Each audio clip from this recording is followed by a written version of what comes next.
Chapter 20, Rigged Voting. The front man of the Great Plan, the President of the United States, is hand-picked before any election ever occurs. This is a quote by J. Michael Thomas Hayes. If you believe that the ruling elite would leave it up to the voters to decide who gets elected, then think again.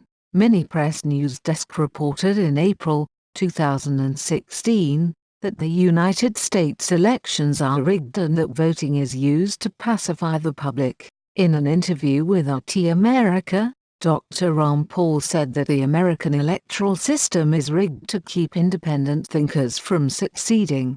The former Texas congressman said on RT America's The Fish Tank that I see elections as so much of a charade, so much deceit goes on. In the interview he also stated that I've worked on the assumption, for many, many decades, that whether there's a Republican or a Democrat president, the people who want to keep the status quo seem to have their finger in the pot and can control things, he said. They just get so nervous, though, if they have an independent thinker out there, whether it's Sanders, or Trump or Ron Paul, they are going to be very desperate to try to change things. He goes on to say about Trump that he's offering us nothing new, and he's going backwards in many ways, and suggested that the 2016 election is a lot more entertainment than anything else because none of the candidates have answers to modern political problems. Interestingly though, he interprets the success of outsider candidates as a sign that more people are discovering that the system is all rigged and voting is just pacification for the voters and it really doesn't count, he says. Finally he says that I don't think there's an easy way out for the establishment or the parties, explaining that Democrats and Republicans would both rather risk further alienation of the people than allow a candidate to succeed who could shake up the system. Ron Paul is truly on the side of the masses. This is why he constantly gets attacked by the controlled media. He talks about topics that would bring down the New World Order like a deck of cards. Anything that would help the general public in any form is not part of the scheming plans that the elite has in store for the masses. Ron Paul is not a member of the clique groups like the CFR, etc., and his agenda is to serve you, as politicians once were and are elected to do, is almost unheard of nowadays. Those who cast the votes decide nothing. Those who count the votes decide everything. This is a quote by Joseph Stalin. In the same month, P.L. Chang reported that former Congressman Joe Scarborough said on Live TV that the United States voting system was rigged. Joe works for MSNBC and is a regular contributor to Meet the Press. An excerpt from his website reads that former Congressman Joe Scarborough, of is the host of MSNBC's Morning Joe, a show that Time magazine calls revolutionary. Along with co-host Mika Brzezinski, Morning Joe features interviews with top newsmakers and in-depth analysis of the day's biggest stories. The New York Times has ranked Morning Joe as one of today's top morning news shows. The New Yorker described the show as appallingly entertaining. Joe also serves as senior political analyst for NBC News. P.L. Chang goes on to say that in the USA, many Americans are watching the 2016 presidential debate, so they can make an informed decision to vote for the candidate that they believe is the best to lead their country.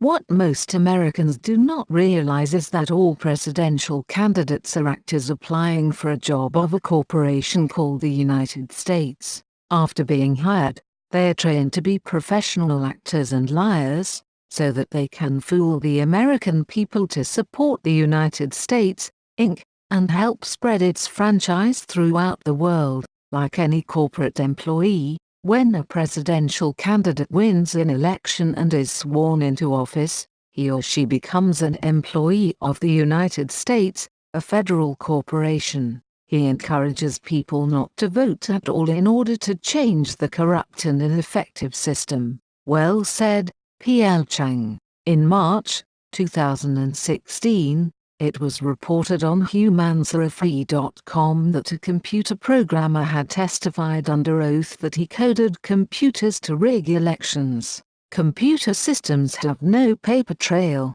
It seems that people that challenge the status quo become targets.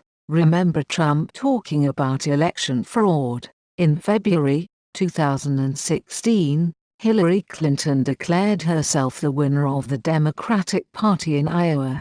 After the victory, she went on CNN. She said that, "I am so thrilled. My luck was not that good last time around and it was wonderful to win the caucus. To have that experience," she told Wolf Blitzer. Although fraud was so rampant that a C-SPAN video caught it, when campaigners aren't messing the physical count up, computers that tally the vote are sometimes subject to hacking. In 2006, a documentary exposed Diebold and their role in rigging elections with electronic voting machines. Clinton Eugene Clint Curtis is a U.S. attorney, computer programmer and ex-employee of NASA and ExxonMobil who exposed election hacking. He made a series of whistleblower allegations about Republican Congressman Tom Feeney, and an ex-employer.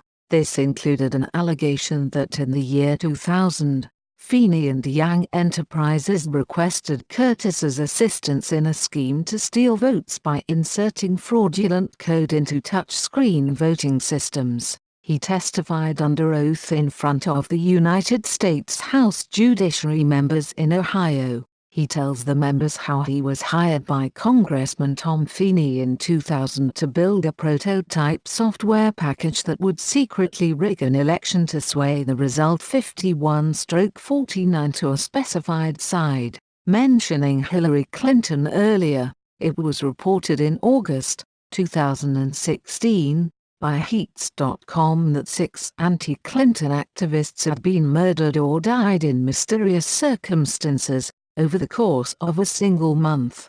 They included Molly McCauley, a space economist, who died from an attack whilst walking her 2 dogs near her home. John Ash, former president of the UN, died whilst lifting weights at home. Victor Thorne, a conspiracy theorist, died from suicide and had a forthcoming book with a treasure trove of Clinton opposition research. Seth Rich was a DNC staffer, killed near DC's up-and-coming Bloomingdale neighborhood.